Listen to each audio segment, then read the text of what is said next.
Hey, what is going on, everybody? My name is Paul Spencer. It's a new episode of NFL Wildcard Weekly Talk. Of course, my name is Paul Spencer. I'm with a special guest tonight, Phil Haney. Phil, it's been a long time trying to get you on the show, brother. Welcome to the show. But before we get started, man, how about you tell me where they can find you and what you're all about? What you been working on these days, brother? Hey, man, thanks for having me, Paul. It's Dude. great to be here. Excited to break down super wild card weekend these days, Yeah. right? Awesome action this weekend. I go by the stash on Shooter in the Stash. That's where you can find us on Facebook. We have a lot of other stuff we do, but right now I'm working on the Sunday Stash every Sunday, 9 p.m. Eastern. I break down all things Tampa Bay related, all the sports that's going on, plus some local pop culture, sport, or music, Gotcha. food, all that stuff's going on the Bay Area. So that's my latest project. That's what I got going on. But right now, it's all about the wild card, right? Hey, listen, man, Saturday and Sunday, it's what can you ask for? What more can you ask for? Saturday football, Sunday football, and your team's playing on Monday night, man. Monday Night Football. It's That's insane, right. man. It's insane. But yeah, man, listen, first I want to ask you, how long you been living in Tampa, man? And I know you moved down to Tampa there. Is that the reason why you became a Bucks fan? I know there's a little before the scenes here. I heard a little communication between you and I where your heart really lies, though, Phil. Yeah. Listen, man. My family is from out west, from New Mexico, really. So when I was a kid, really there was only three choices of football team out there: the Broncos, the Raiders, or the Cowboys. And from an early age, I knew I'm a star. Hey, I'll be a star in my heart till the day I die. So I grew up riding and dying with the Cowboys. I'm 43, so right when they hit their peak, I was right in my high school to middle school, going to high school. Sports is really a big thing for me, so that was huge. But then my dad was in the Navy, so I spent a lot of time in Florida as well as a kid growing up. So then he retired. We moved back to New Mexico. And I graduated out there. I did time in the Navy as well. Once I separated, I ended up down here in Tampa. That was 22 years ago. gotcha.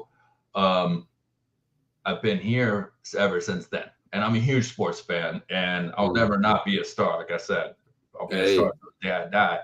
But when you're immersed in a culture like the Bucks are, and as bad as they were, and as bad as the Cowboys have kind of been at the same time, it was kind of like misery loves company. And I'll tell you what, I walk around here, I walk around town, and people want to fight me because there are lots of cities around the country that don't like the Cowboys, but Bucks fans really don't like the Cowboys, man. It's almost living in Philly as a Bucks fan, except for the fact that we're just way more laid back. We don't really fight around here like Philly does, but when it really they don't like the Cowboys around here. So being a Bucks and a Cowboys fan, sometimes I catch a lot of heat, especially I've got a group of Cowboys fans that I watch a lot of football with, and they give me a hard time that I even put on any kind of Buccaneers gear. They're like, I would never wear anything but blue and silver. I'm like, hey, I get you. I get it. Hey, man.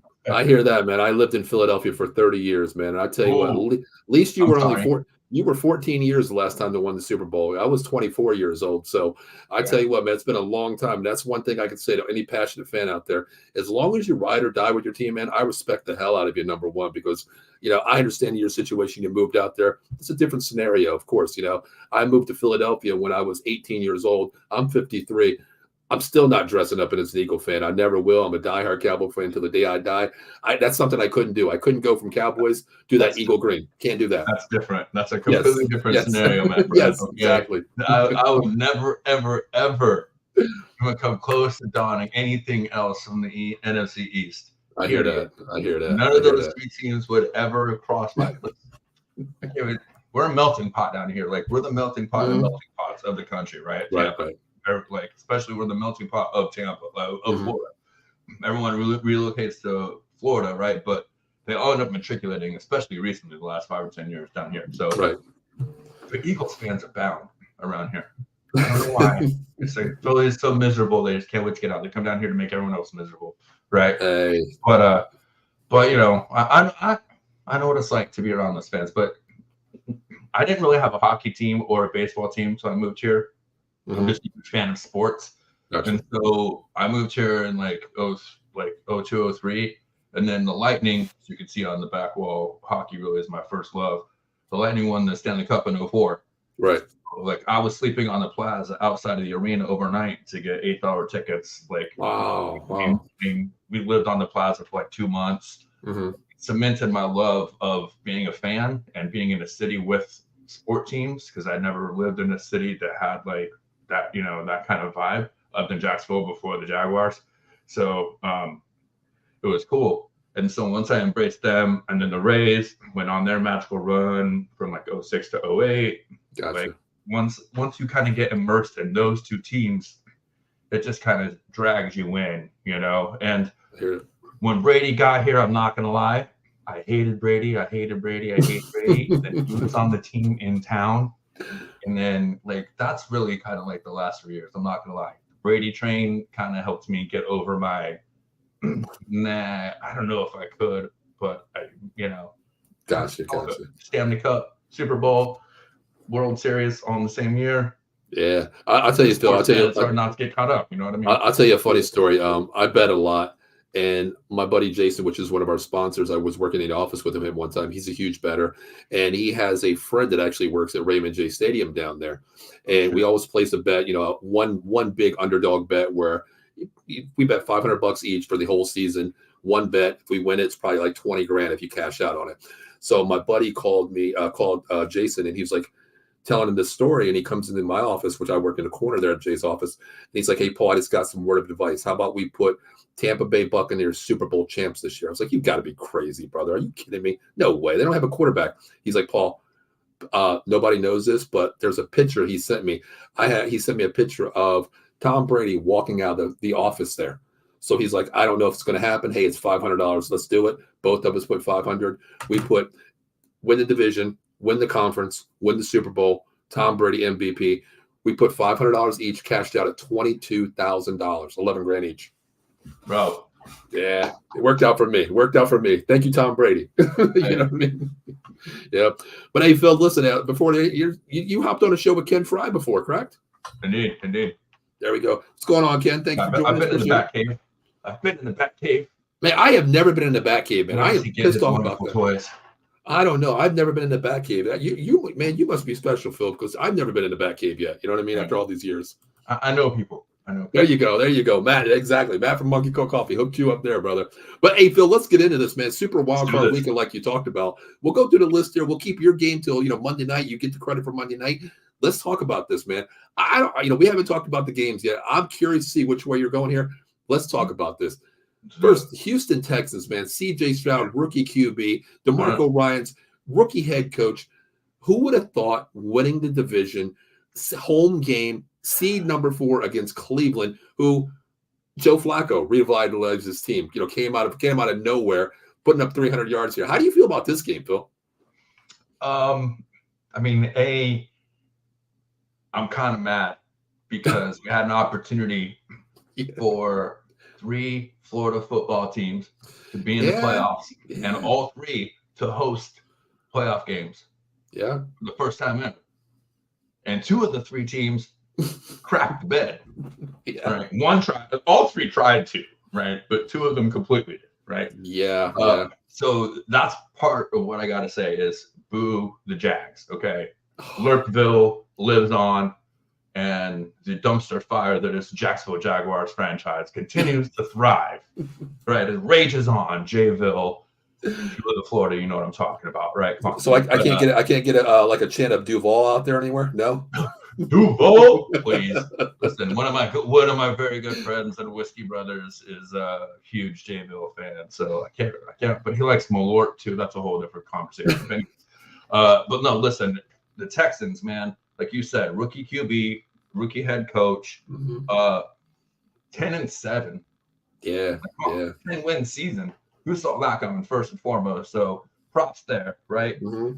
And CJ Stroud is just showing he's a gamer, showing why, he came in where he did.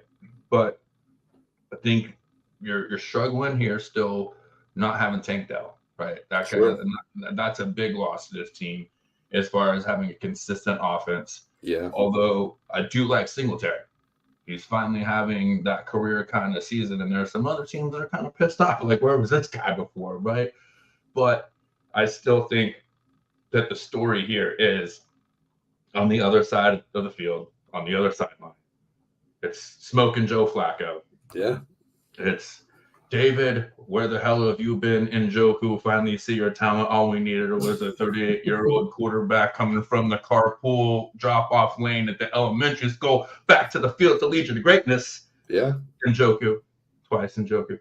And, I mean, if you look at the defense that they have still, I mean, it kind of slipped mid of it was carrying him for a while, but once Joe Flacco came back, I think they were able to kind of take a little bit of a breather. Maybe they didn't play quite as hard, saying, hey, we don't have to carry this team right now. Yeah.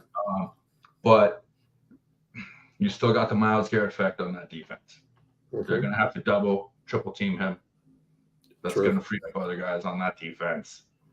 The secondary plays well enough that I don't think they have quite enough weapons on the other side of the ball to really do much. You know what I mean? And then the other thing is the Flacco factor. We just can't get away from the Flacco factor. When we talk about Wildcard weekend, the guy's 5-0 on the road.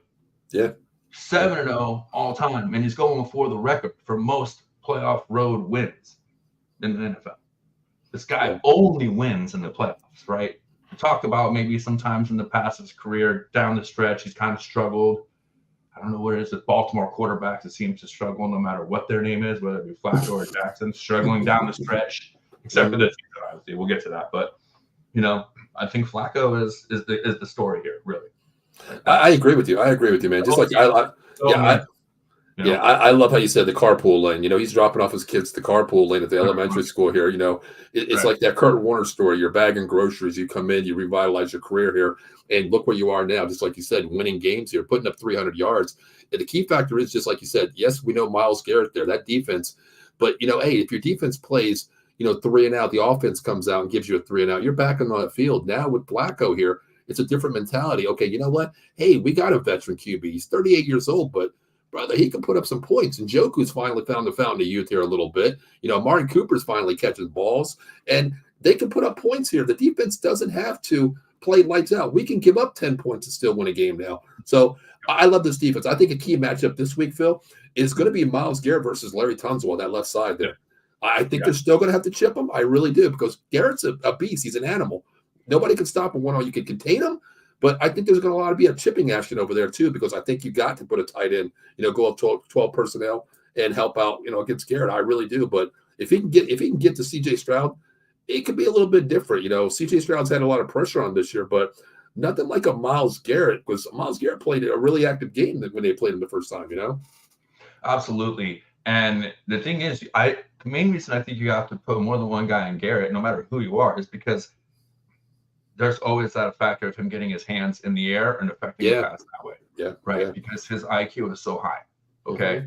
And I think it's kind of been a bigger thing this year anyways, right? I think we've seen over the last 3 or 4 years, these defensive linemen and these linebackers that are getting the passer have just been learning and practicing. Hey, at a certain point, you got to stop and get your hands up. Yeah. Right.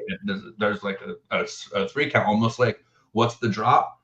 You're timing it just like the quarterback, right? 1, 2, 3, 1, 2, 3, 4, 5, whatever your drop is, you're reading that as the pass rusher and saying, okay, if I'm not getting there, I got to try and time. So I think you got to make sure that Myles Garrett isn't able to get a hand up or do anything like that, even if he's engaged with somebody. So putting more than one person on him is imperative, which again, it's time is oldest, tale as old as time in the NFL. If you're putting more than one guy, but if you're double teaming on one guy, then somebody else is going to have somebody not on him or less focused on him or whatever. And it opens up opportunities for other people that at this point, that there's not a lack of talent on that Browns line. Okay, we can talk about Myles Garrett, but that front, so for the defense is nothing to, sneeze at. Like, it's not just one guy on that defense, right? Yeah, I agree with you 100%. I mean, you can double team Miles Garrett all you want, but they have this Darius Smith on the opposite side there too. It's bookends basically.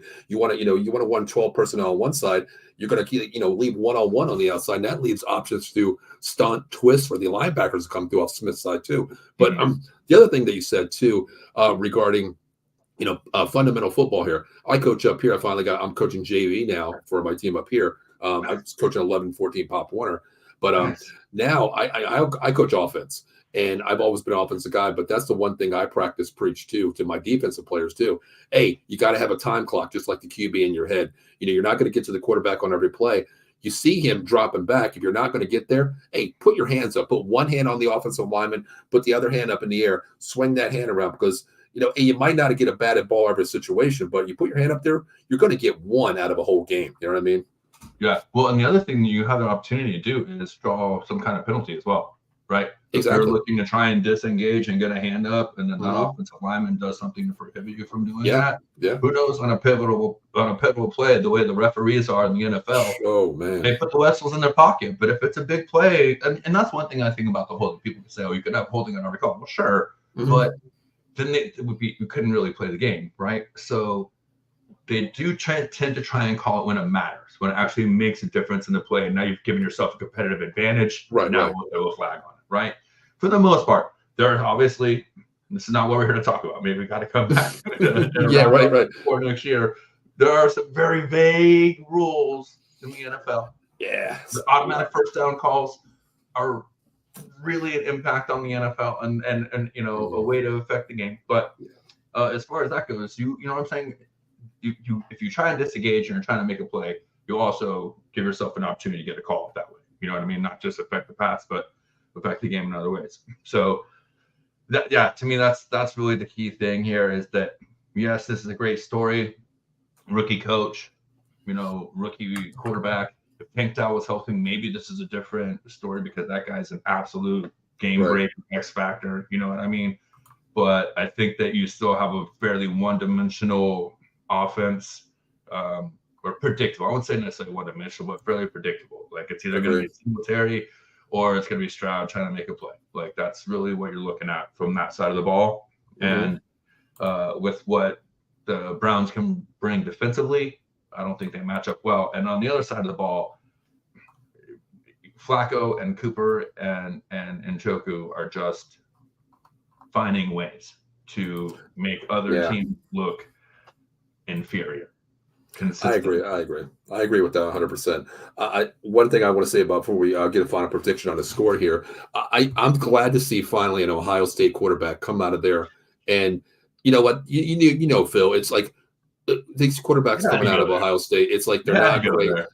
Hey, I'm keep it real here. It's like finally an Ohio State quarterback actually, can you say, is worthy of maybe the offensive player of the year in his first year. Justin Fields did okay with his legs, but the Ohio State mojo, man, it's not QB. Let's call it this. It's not QB University, man. You know what I mean? I'm finally glad to see it that, he is actually doing things. Exactly. Yeah. System U. Thank you. System U. I love how you're saying that. I'm kind of biased with Ohio State. I don't like Ohio State. I'm a Notre Dame fan, but two of my son went to St. Joe's Prep, played football in high school here, played going there. I'm pretty good friends with Kyle McCord, not know him personally, but I've watched him play his career there. And I'm like, you know what, man, Ohio State can make you as a quarterback because you got the weapons at wide receiver U, either other than LSU being wide receiver U now too. But yeah. Phil, what about final score on this game, man?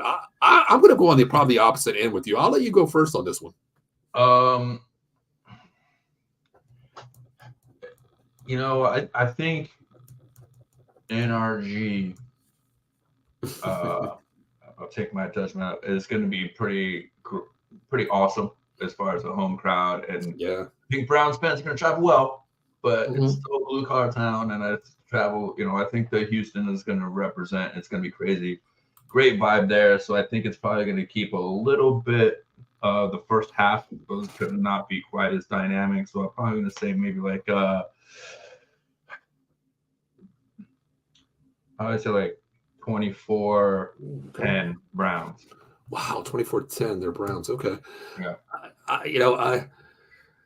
I kind of agree with you here.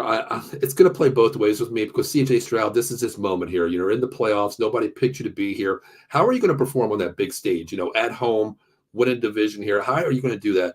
DeMarco Ryans, I'm not worried about. He has that pedigree to get the team up, but coaches can coach. But man, that one word is called execution on the field. I want to see how this they are young. The whole team is basically young. I want to see how this team performs. But CJ Stroud to me is just that guy who, watching him off the field, the way he performs his interviews, saying, you know what, hey, it's a team thing. I'm gonna suffice the moment here. I'm gonna live the moment. I'm gonna give everything I have. I got to go the other way. I'm going Texans in this game, actually. I'm going Texans. I think it's going to be close, Phil. I'm going to go 23-19 Texans. That's where I'm going to go. All right. Yeah, all right. I got to go there. I'm going to go 23-19 Texans. Yep. No, all right, let's one Cinderella story over the other. Hey, listen, I got to root for the underdog once in a while. I like to see the story here. Play out DeMarco Ryans first year, CJ Stroud first year, and this way I can look at all the Carolina Panthers and say, all their fans say, you made a big mistake, brother. You know what I mean? Here, God, am I going? You know what I mean? Until the end of the offseason, man, because who knows who might be their next coach? Okay, so yeah, you're right about that, 100%. Well, let's move on to the next game here, man. Kansas City, hey, they're not on the road. They found a way to get a home game here. The Road Warriors stay at home here, but it's not the same Kansas City team here, Phil. It's not. No. How do you feel? Well, I mean, storylines abound, right? Like, we kind of buried the lead coming into this because every game has a subplot that's like a Hollywood storyline almost, right? We got, like we were talking about in the first matchup, Flacco, the guy coming out of the freaking drop-off line against the rookie head coach and rookie quarterback that no one thought had a chance of having a winning season. Right now, we've got Tyreek Hill's homecoming, right? We got Tua, we got versus Mahomes. Like everyone's talking about, he's the next month, right? With like the similarities between the two quarterbacks. Right. Tyreek's coming back, and then we have the guest star with a beautiful, suddenly random appearance. The weather, right? The weather is going to be insane. I'm hearing -10 this week, Phil. -10. Coldest game in NFL. Wind chills. Yes. -27 wind chills, my friend. Mm-hmm. Yeah. And that's not even on the field. You know how much colder it gets on field level compared to outside the stadium in the stands. Something about being on the field, the wide open tundra, right? I mean, it's not Lambeau, okay? Right. But it is a wide open 100-yard long, 150-yard long within all that, It's a huge open place. It's going to be cold. The Dolphins have a history of winning in Kansas City in cold games, right? But that was my man, Chad Pennington. I'm not going to get on the story about how much I like that dude and how much the NFL did him dirty. But listen, I know about Tua. That offense has been dynamite, and that offense has been disappearing, right? Disappearing. It really all depends. We have an issue with Waddle. We have injury, right? An ankle. He missed last week. We don't know what he's going to do. Mostert is banged up. So that's a question mark, although he had an amazing year on the field and on my fantasy team. Achane game, the rookie, the guy that's coming out with 7.8 yards per carry. Yeah. Okay. He is going to be back. So as a team, they're averaging 5 yards a carry. That's going to be the storyline because in the cold, running the ball is key. Whether, it's not just about whenever it's wet and snowy, which we'll get to the snow games later on. This is pretty much just going to be freezing cold. Yes. I think the run game is going to be the difference here. Kelsey is great, but it's not the same core that they had catching the ball. It's basically Kelsey. We have questions about the health overall of Mahomes, honestly, this year. I think I'm curious to see what's going to happen at the end of the year when everything comes out. Oh, playing this, you know what I mean? All the little things starting to show up on the injury report or whatever. And I'm sorry, but Taylor Swift has been a distraction. Period. Thank you, Phil. Thank you for saying that. I love me some Tay Tay. I am unabashedly a Taylor Swift fan. Okay, me and The Rock, we love the Tay Tay. But look, she's been a distraction.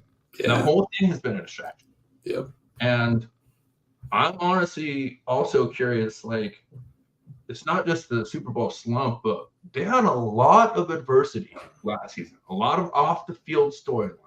A lot of things going on in Kansas City the last 3 or 4 years, really. Right? Not just having to do with what's going on. When the light shines so brightly on the franchise, some of the cracks are bound to show, right?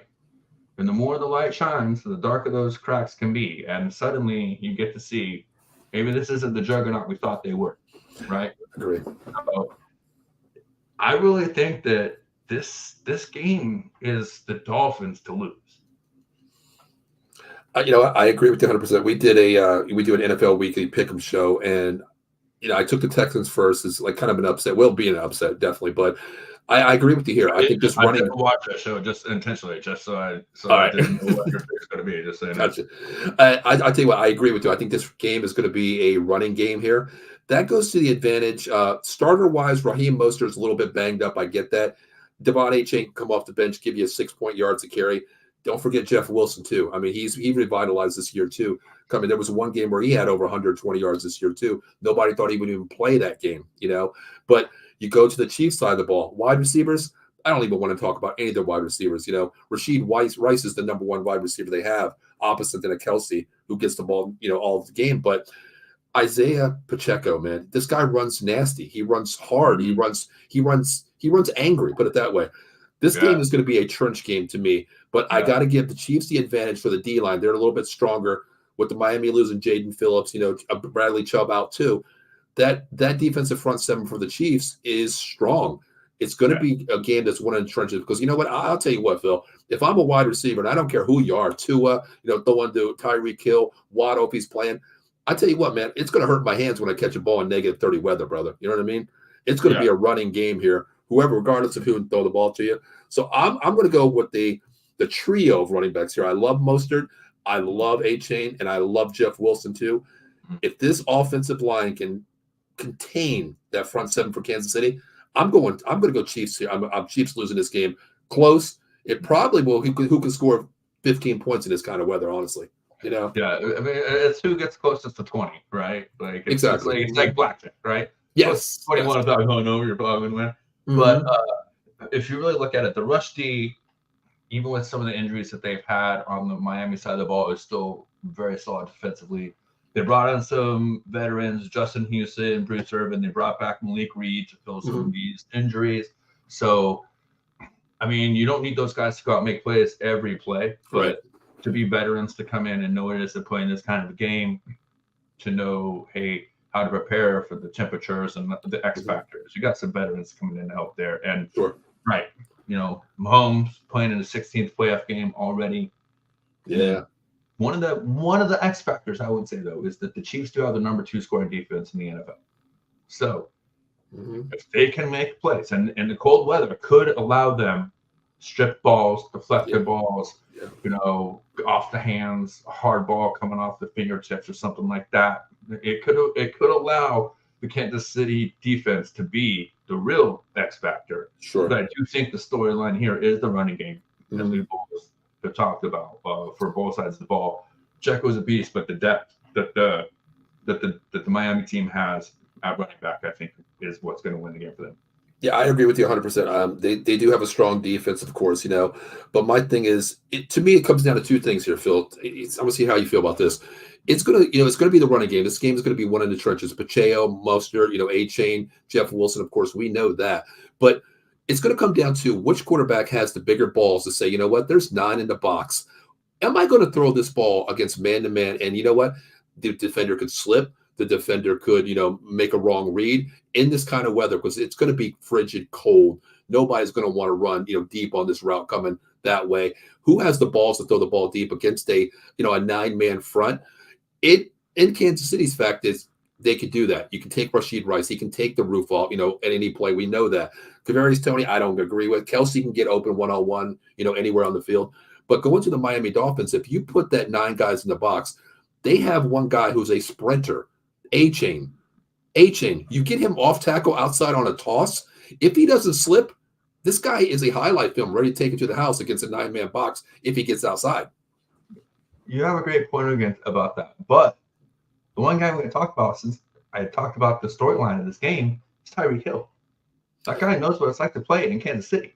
Exactly. Right? Maybe the Dolphins don't, but that guy does. That guy plays the football there. He knows what it's like to play there at that stadium. And if you want to talk about who's willing to actually take the top off against a 9-man front, I think that right there goes to the Dolphins.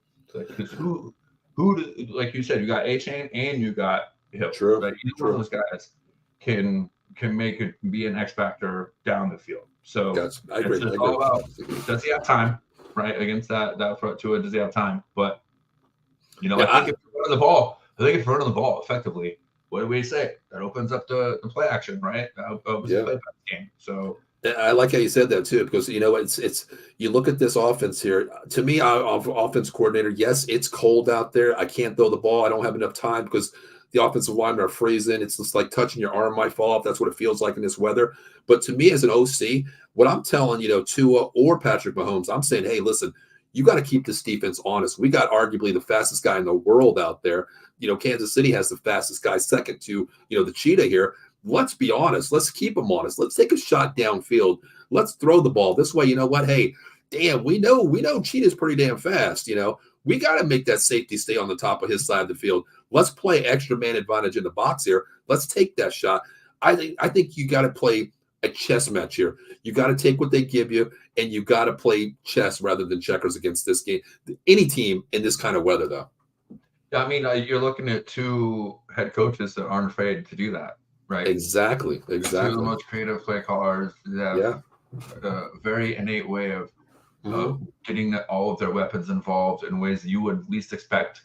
Let's not think that the weather is going to be a complete hampering on what both these offenses are going to be able to do. I agree with that 100%. I think it's going to be a chess match of who's willing to take the chances. Just like you said, McDaniels and Andy Reid, they take chances, man. They put players out there. The word is to, hey, I can play call, but it's called execute. I'm going to put you in position to win this game. Execute it. We're giving you the opportunity to execute this play. So I really think that I'm going to go Dolphins here. I'll go first with this one, Phil. I'm going to go Dolphins. I think it's going to be a low-scoring game. But I think, honestly, Tyreek Hill is going to explode on one play here. They're going to take that shot down to him, one-on-one coverage. You got to throw the ball to this guy, man. He's insane. I'm going to go Dolphins here. I'm going to go 17-13 Dolphins. I think it's low scoring here. Mm-hmm. Yeah, I think we're looking at 2013 Dolphins. 2013. Okay, 2013 Dolphins. Okay. So we're pretty much close there. Yeah, I agree with that one. Get some of the comments here. Ken says Chiefs front seven is nasty. Tua not have a lot of time. I think we've seen that if Tua gets pressure on him, he's a little bit different cat throwing that ball, regardless of who he has too. We talked about Taylor Swift there. Chiefs play better with Jackson Mahomes being a distraction. That's something, isn't it? Jackson, I couldn't stand that dude. I could not stand him. Oh man, turn on TikTok, I see him dancing on the sideline. Couldn't do it anymore. You're getting close to the Paul brother levels as far as I'm concerned. Yeah, right, exactly. Patty Mahomes is actually a pretty decent guy. Jerry sneezes a ball mag. I agree with that too, 100%. Ken's saying he's going to take the Chiefs. We'll write that one down. We'll go with Ken's there. He's got the 17-13 Chiefs, so he's got to give me a lone wolf on that one. We're going. He's going against the grain on that one there. So, all right, let's move on to the next game here. Wow, Pittsburgh squeaked their way in here. I tell you what, Buffalo's playing ever since the Joe Brady, annunciation of the OC here. He's been playing a hell of a ball, putting Josh Allen in situations to win. We know good, bad. Josh Allen, of course, we get that. You're going to live and die with that one. We know that. But I'll first go with Pittsburgh. I live near Pittsburgh, listening to the radio up here. I tell you what, it's really changed since Pickett never threw a block on that play. After that, I don't know what was said in that locker room or in Tomlinson's office, I'll put it that way, to Pickens, because this dude is nasty now.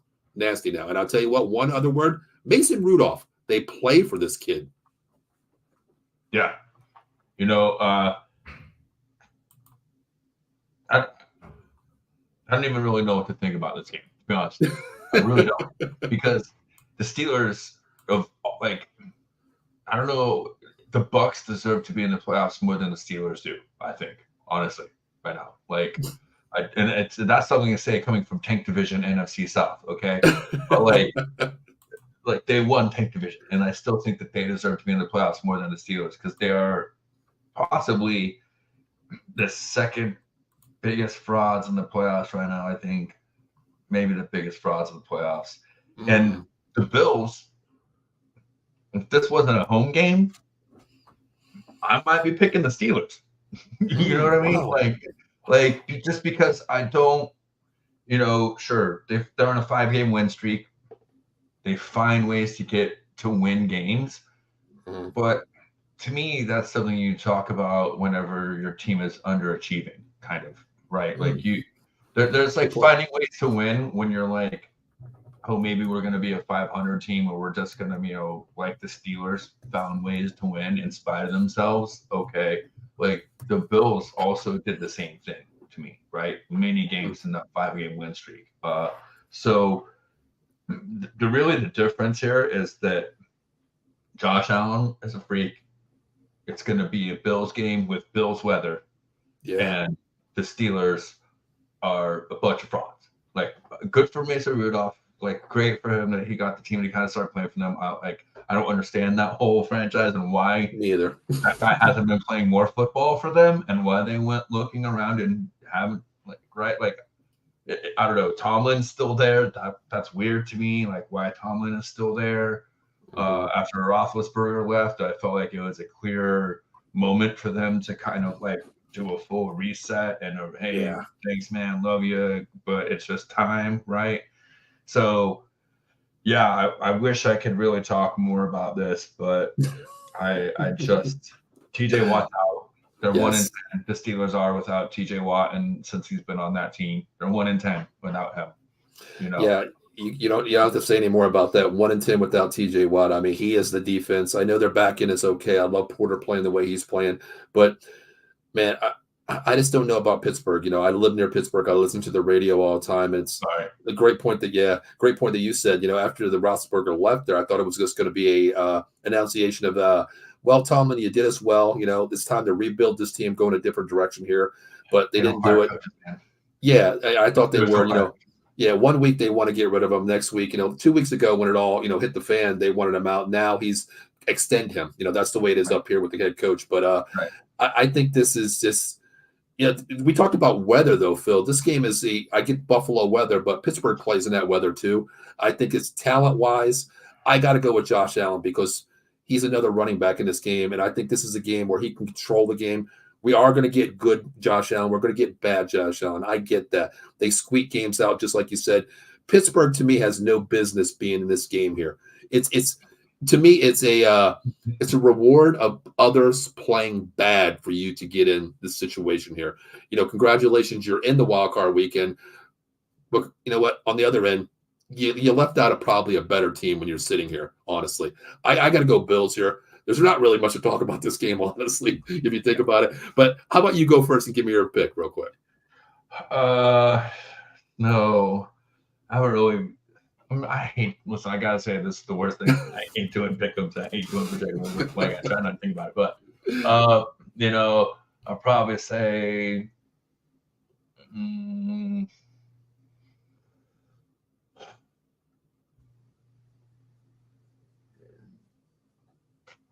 oh man, I know there was like if the Steelers score 10, it'll probably like 28-9, I would say. Gotcha. I'm pretty much in the same category, Phil. You got 28-9. You're being a little generous there. I'm going 34-10 here.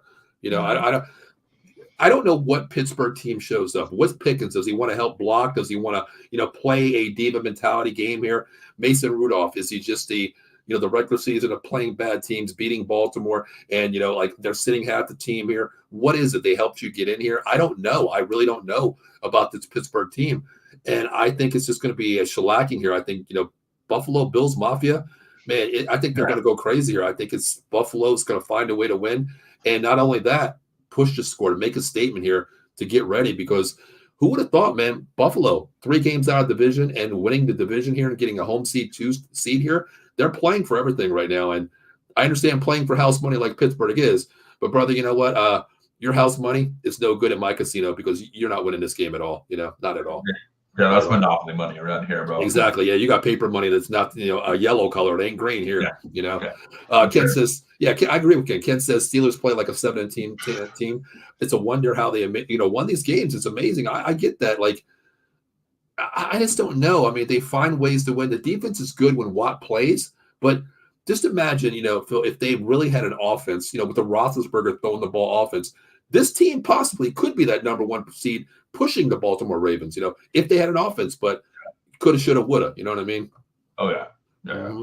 Yep. I mean, that's crazy to see. I still don't understand how that AFC North division were all 500, above 500. I don't get that too. I don't get that. Yeah. Like the Pittsburgh Steelers are so lucky that Joe Burrow got hurt. First and foremost. Yes. Right? Yeah. First and foremost, right? And then the Jaguars completely choked. Oh, right? And the Colts shoulda, woulda, coulda won in their own house and kept them out. Right. The Raiders were close enough that they almost had a chance to make the playoffs coming down the stretch. Like, you know what I mean? Like, I absolutely agree. They do not look like a 10 and 17. I agree 100%. And like Ken says, the Rooney family doesn't fire coaches, man. They just let them die.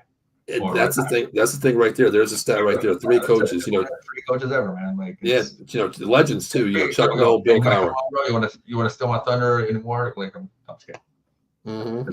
Yep. I agree. It's their Tomlin is gonna have to. I agree. Do the Belichick and pass the baton or something, Yep. Ken's going to go with his score. He's got 27-13 Bills. I think the line on this game is 10.5. I'm definitely taking a line on this one here. Minus 10.5. It's 10. Right. 10. Well, Okay. Yeah, it was 10 earlier today. If it might have changed. Yeah. I took the 10.5. I took the 10.5 minus there. I'll take that one as well.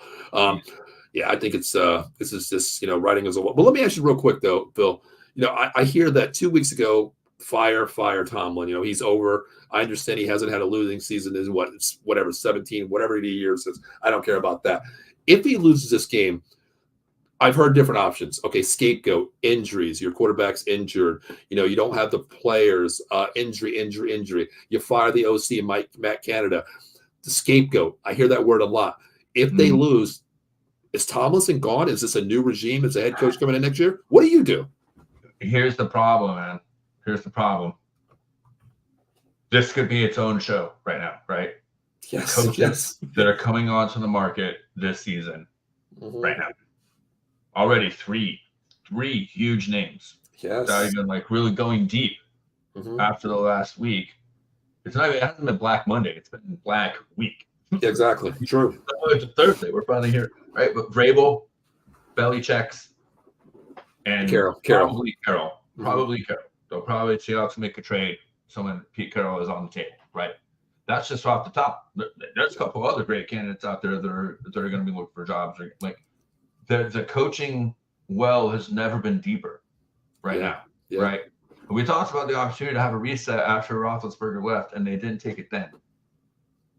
I got to say, I mean, if they don't win this game, you got to take a long, hard look at who is out there and who. I mean, if you were talking about a culture guy, Vrabel looks like a really good guy to come into Pittsburgh, if you ask me, right? Okay. Honestly, to come in after Tomlin, have a similar mentality, but also a fresh perspective, bring in kind of his guys,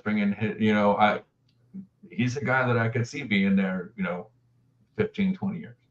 I agree with you. I think they have to reset here. If they lose, I think he's out of here. You got to take that long look, take a week off. Don't call it the next day. Take that week off, sitting there. Look at your team here. Look at your roster. I like the name Vrabel. We did the show a couple of weeks ago. We were talking about coaching, and I said, "Don't be surprised Vrabel gets released here." Everybody was like, "No, I don't think so." Well, he got released. There's a reason. It's culture, number one. I think he fits the Steeler culture. He's a defensive-minded coach. You get that good OC to come in here, revitalize that offense. The defense is good under Vrabel. I'll give him that. But the other thing too is, culture-wise, you have to think about a coach who comes in and sets that standard for a team. We always talk about, players play for Tomlin. That's why he doesn't have a losing record.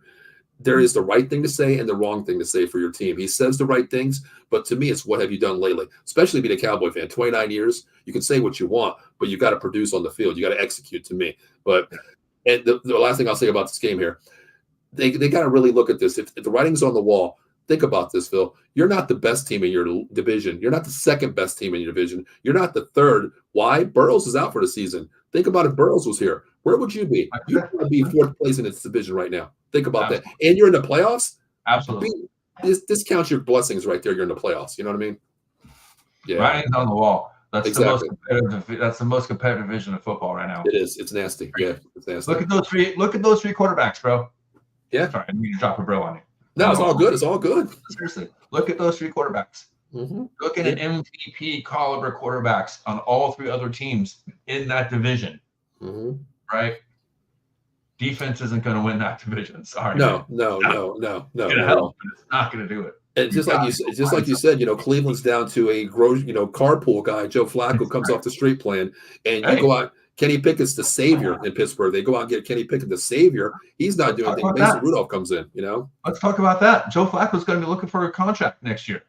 Yeah. You got Joe. You got Mike Vrabel coming in, and maybe you got Joe out there playing on the grass, Flacco, for maybe 2 seasons while you go and make a play to get someone in the draft, or make a play for someone that you can build.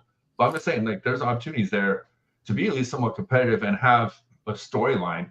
I mean, what would that be like, right? Because Flacco's not staying. Right. No matter what, they can win the Super Bowl. Flacco's not playing there next year. When you're paying $45 million to Deshaun Watson, you're not going to be able to pay that quarterback.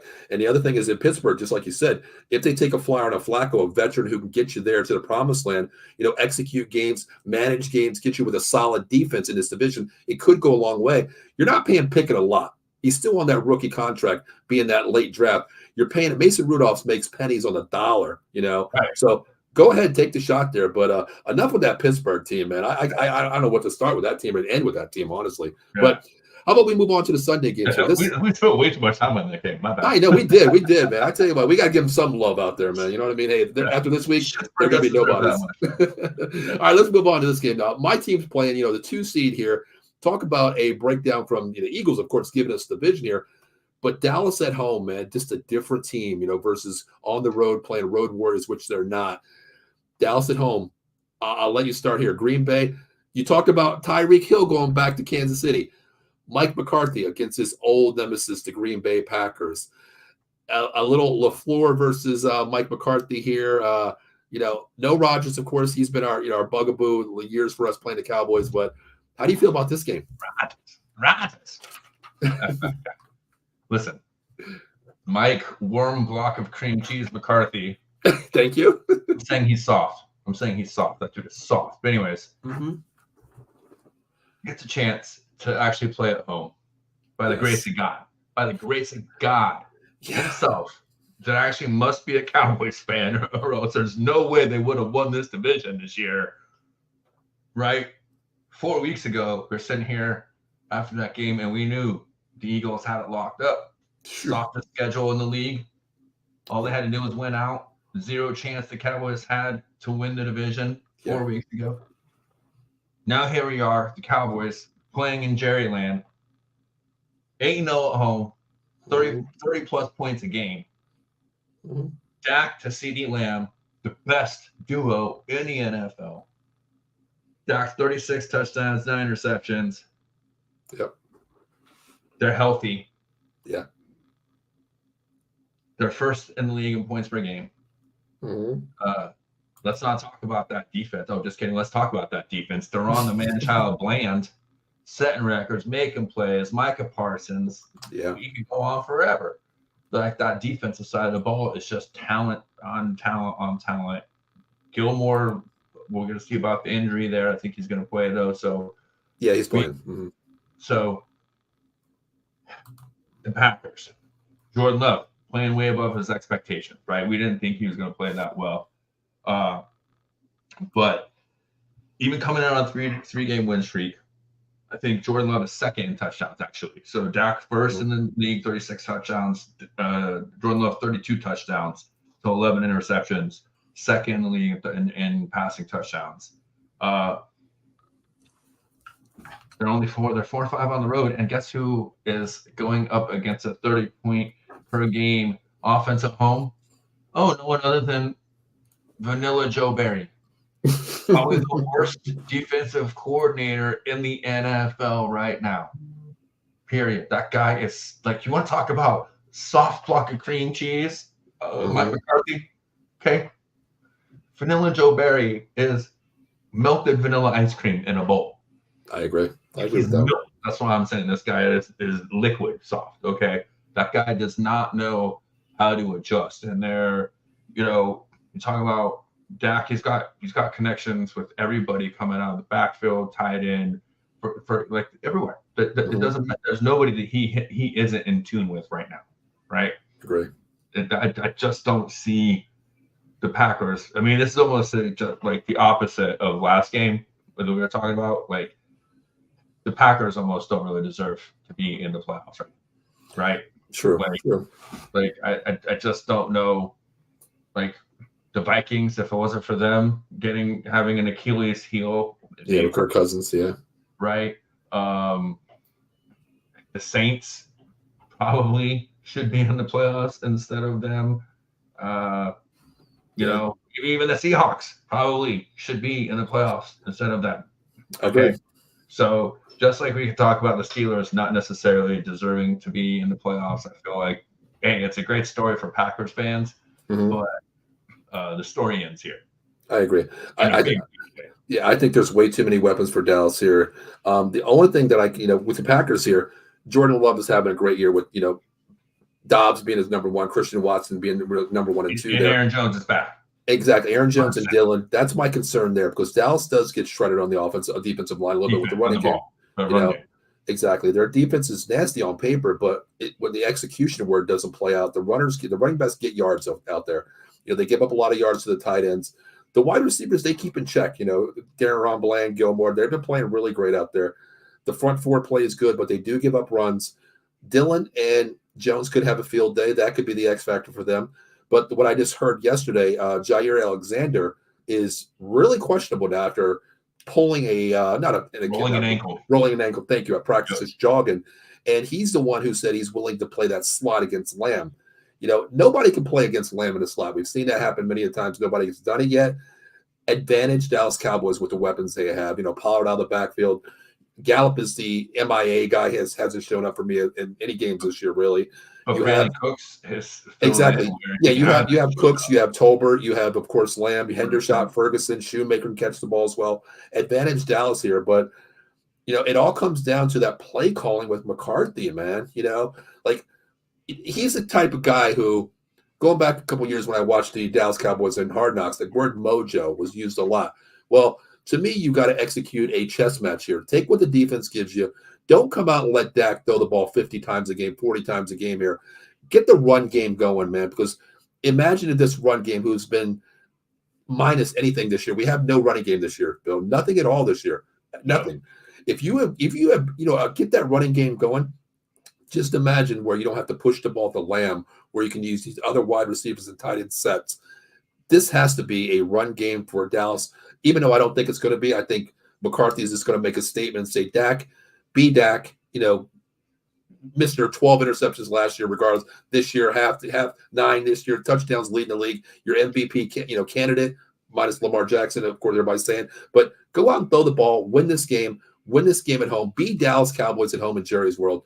I got to go Cowboys all day with this game. I don't see this being a closer game than people think.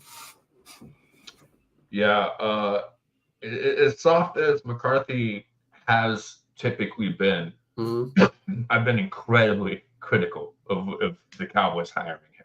All right, especially after.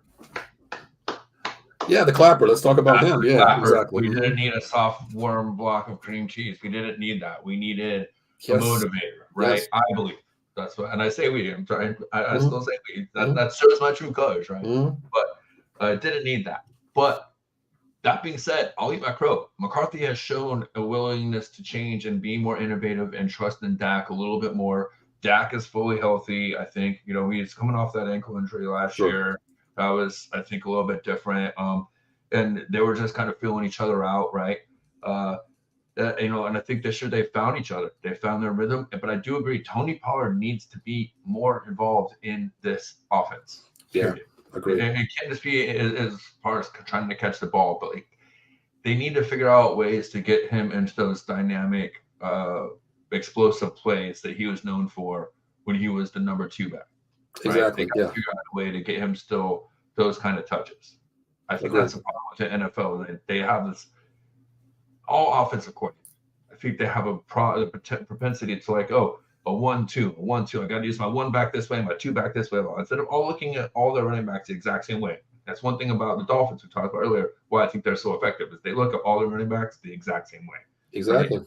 And I think the Cowboys could do a little bit more of that and figure out ways to get Pollard, not just Dowd the ball in space and explosive areas, but also Tony Pollard. So, great. But that being said, that's something you're almost working on for week, the divisional rounds, because you're winning this game at home against the Packers. Yeah.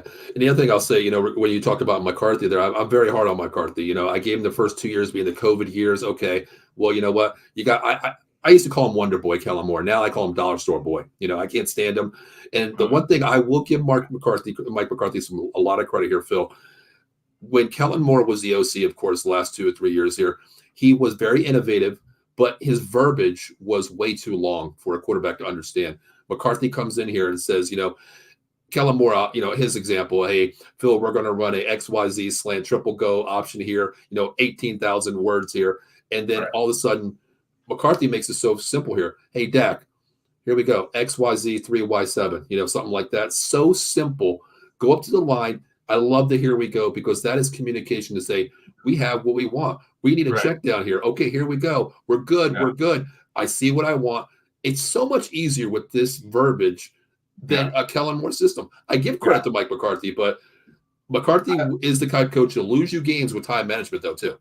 Yeah, I totally agree. He's like we talk about parallels between the Cowboys and the Bucs. Todd Bowles the same way. That guy does not know how to manage the clock or use timeouts to save his life.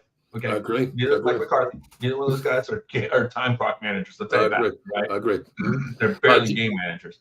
But, I agree. 100%. But Kellen Moore, listen, I've been on record for a long time. I've been talking about sports in the public eye for almost a decade now, and I will tell you, I've always been very, very, very critical of QBs as OCs. I'm not a fan. Never been a fan of QBs, especially like former starting QBs in the NFL, or like almost starting QBs in the NFL as OCs. I've never been a fan. I've watched them time and time again. We've gone. I watched Kellen Moore in Dallas. I watched Leftwich here in Tampa. Basically, do the exact same thing with quarterbacks that were much more capable than they were giving them credit for, and forcing their system on the quarterback rather than letting the quarterback dictate their system. And you see it time and time again with these quarterback OCs. And hey, what's going on with the Chargers right now? Agreed. I'm not a big fan of quarterbacks that's played that comes in an OC. When I look at Kellen Moore, I think overrated, number one, and all I think about is Boise State, Statue of Liberty, you beat Oklahoma. That's your time right there. That's all I'm going to say about that dude. JDW Sports Talk. You have 15, you got 3, and then you got 12 with the Cowboys. Exactly. Yep. JDW Sports Talk Show hops in and say what's going on. Appreciate the love there. JD Parks Esquire, Bills are going to win it all.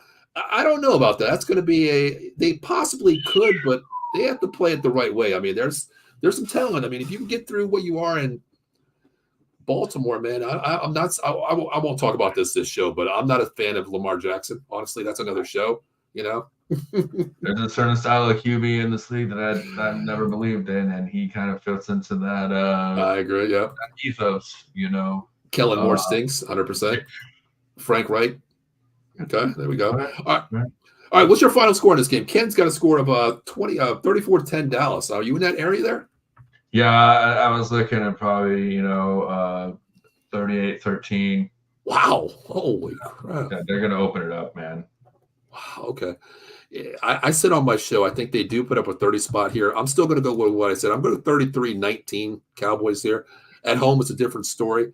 I think, finally, Phil, I'm a person that gets pissed off with Dallas fans. The I sell my ticket fans, those guys, because I went to quite a few games. Me and my dad he passed away 8 years ago. We used to go to always the Cowboys game on Thanksgiving. That was our tradition.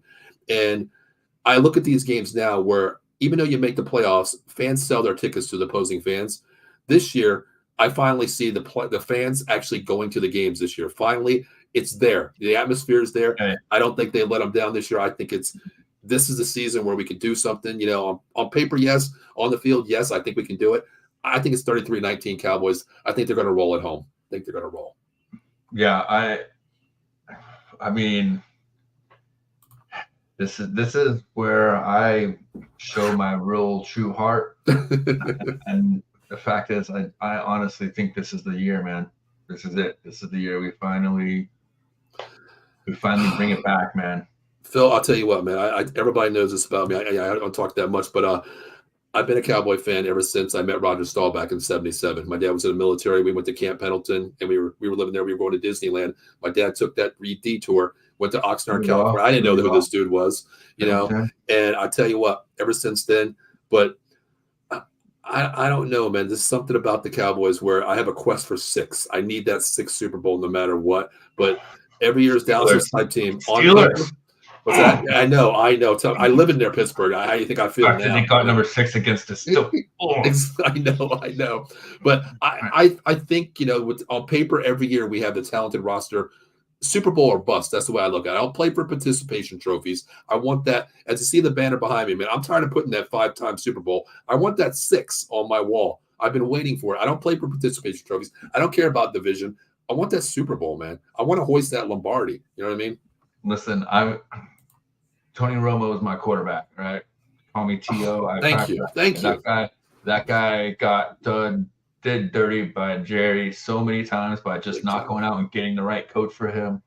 But thank you. And also defensive injuries as well. The one year when Wade was there and was a sacrificial lamb, it was not his fault. Injuries decimated that team. That was a team that could have won it too. But anyways, I'm not that Cowboys fan that's like, oh, we're gonna win every year. We're gonna win every year. I got those friends. I'm not the fan they are. I'm a realist, man. I get it. I know. Whether we have it or not, I haven't said this since Tony Romo in that season where suddenly injuries and then the snap and I don't want to get it, but I think this is a team that's going to be in the Super Bowl, and it's I don't know, man. Hey, man, I'm superstitious as hell, man. I'm not trying to jinx nothing, you know what I mean? But I'm just saying. Hey, listen, Phil, I'm gonna drink that Kool-Aid, brother, because I'm with you on that one. Hey, if they make it there, JD Sports Fox, like if the Cowboys win this week, I think they make the conference championship. I think they do that, but it's a tough task, man. If the Niners continue to win at home too, I mean, they're arguably, I know they lost 3 straight, back this season, but man, when they're healthy, brother, they are hard to beat.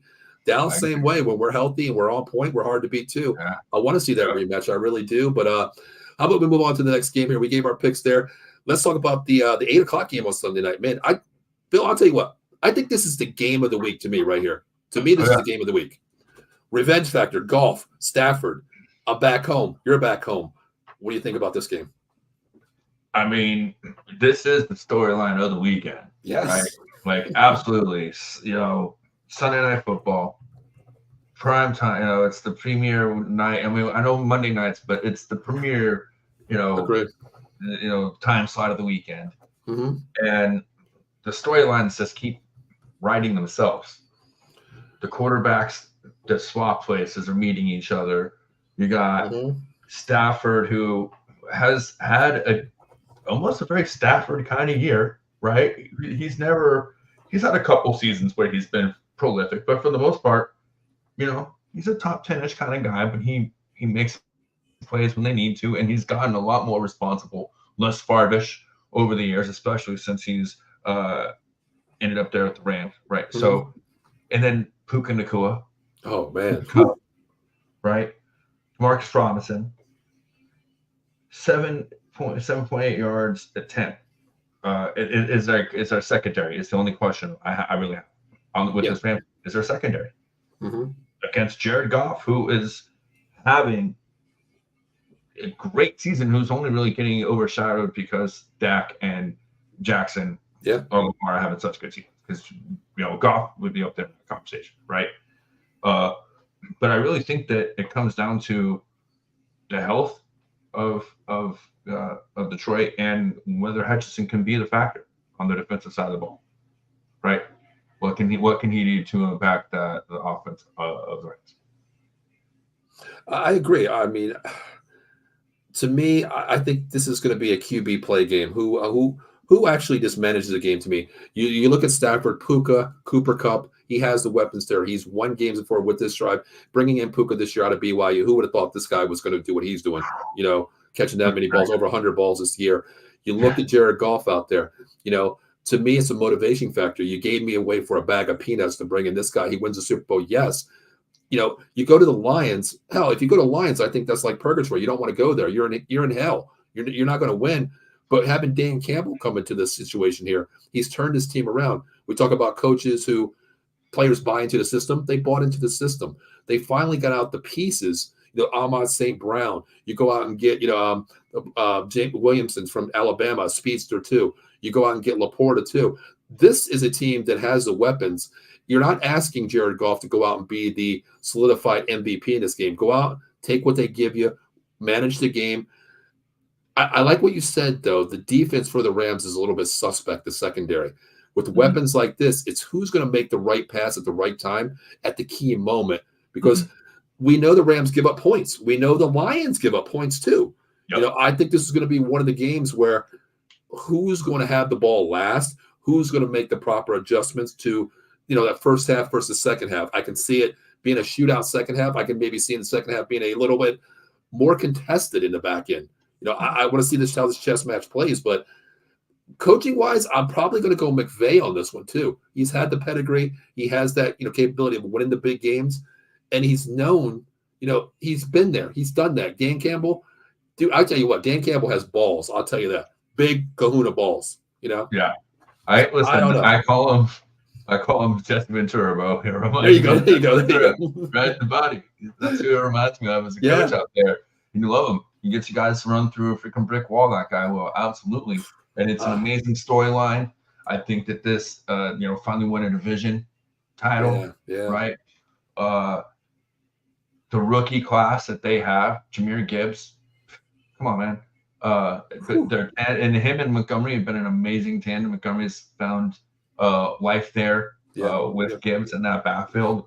So I think you're right. The offenses both have talent, both have skill. It's about the quarterback play, right? Because the defenses which team is going to have a defense that's going to maybe make an opportunity play, right? An opportunity play and create a turnover or an impactful sack or something like that, right? Change field position early in the game. And then which quarterback is not going to make that telltale mistake, right? Sure. Because as much as we, like Stafford, and I'm a Stafford guy, just because the way he plays football and the way he approaches it, but he's lost games for his teams over the years. Jared Goff has done the same thing. So it's really about which one of those guys that shows up in this stage with all the storylines and all the bylines and everything else and just goes out there and plays responsible football. And that's why this game is probably the biggest game, the best matchup of the week. It's the best storylines, and it's, to me, the hardest one to pick. I agree. I mean, we'll get to the comments here. JD Sports says, it depends, just like we said, it depends on what Goff shows up here, too. You're not going to get you. That goes with Stafford, too. It makes, bad errors at the wrong time, too. This is a quarterback that can keep you in the game and also lose your game at the same time for both sides of the ball. Yep. But here's a great point right here. Let's get into this real quick. Sean McVay, who knows him better than, who knows him better? Nobody really. I mean, he's coached him for how many years? Drafted him number 2. Who knows him better? Number 1, exactly. Jim Harbaugh saying here. How do you look at that? I mean, you've coached him, you drafted him. Who knows you better? Nobody else. I mean, this is like, reading the back of your palm in this one here. But the only thing I can say with this one, Phil, that was 2 years ago. He's progressed every year a lot from where he was with the Rams before. And this offense in Detroit is a lot different. They Definitely. play a lot different type of offense. It's not built the same way. He's not asked to do the same things. So yeah, I really think that it's great because both of those quarterbacks really are playing great football overall this year. Yeah, I can't knock either one. I mean, they took their teams where, especially the Rams, Phil, like we said, Yes. winning that division. God, if you're a Rams fan, I mean, we talk about Cowboys fans 29 years, but damn, I mean, the Lions, I mean, I feel bad for them, but hey, kudos, you won a division. Everything's looking upward for you right now. I want to give this comment here. TD Sports Talk Show. By the way, I watched every single regular season game. How do you feel about that? You think Stafford was the second or best quarterback this year? It's all look. I'm always going to look at it situationally, right? Okay, exactly. Stats Yes, are great. exactly. 100%, right? Stats are great. That's always great when you want to look in the back of a football card and want to go to Pro Bowl or Hall of Fame or whatever else, bonuses, right? Making money. Those are all good things. They're all worth something in some way. But when it comes down to it, wins, losses, leadership from a quarterback, those are the three things that I look at. You know what I mean? How did you manage your team? How did you lead your team through adversity? Well, and I will always put Matt Stafford, when he's lacing it up, in the top 5 every year when it comes to those 3 categories. Okay. That's just the way I look at it. Like, that guy leads his team. He puts it out there on the field, and the guy wins, right? He has winning records, right? Like, that guy doesn't have losing records. So, yeah, I mean, I don't know if you could say top 2 or 3 per se, but I mean, I wouldn't be mad if you started talking about all season long performance if you were to say he was in like a top 5. Okay. Yeah, I would probably put him in top 5. I mean, he did have 2 games where he had the injury with his hand too. Right. That takes away. But I like how you said that, Phil, because I'm a situational guy. I debate a lot of people. If I'm wrong, I'm wrong. It's opinionated as we do this, of course. But my thing is like scheme wise, hey, let's take Patrick Mahomes and put him on a team with no weapons like this year. A little bit down year. We look at the other years where he had, no name weapons, but schematically wise, his numbers were great. You look at Dak Prescott. Let's talk about Tony Romo. Let's give him the weapons back in the day with a solid defense. What could that team have been? You look at this year, Lamar Jackson. Hey, yeah, I understand, first seed here, but you have one hell of a talented defense where you really don't have to do much as a quarterback. You run with your legs. I'm not sold on your arm. Situational quarterback for the right team, schematic wise, that goes into a play a lot too when you think about this. I look at a quarterback, Baker Mayfield, comeback player of the year, which we'll get into next game here. Look where he's at now. Mike Evans, I get that. Rashard Evans, running back here, or I'm sorry, the running back. You think about that there, situational football. What makes your team better? Take this quarterback, put him on that team, put that quarterback on this team. Situational football. Let's look at numbers then. Let's look at records then too.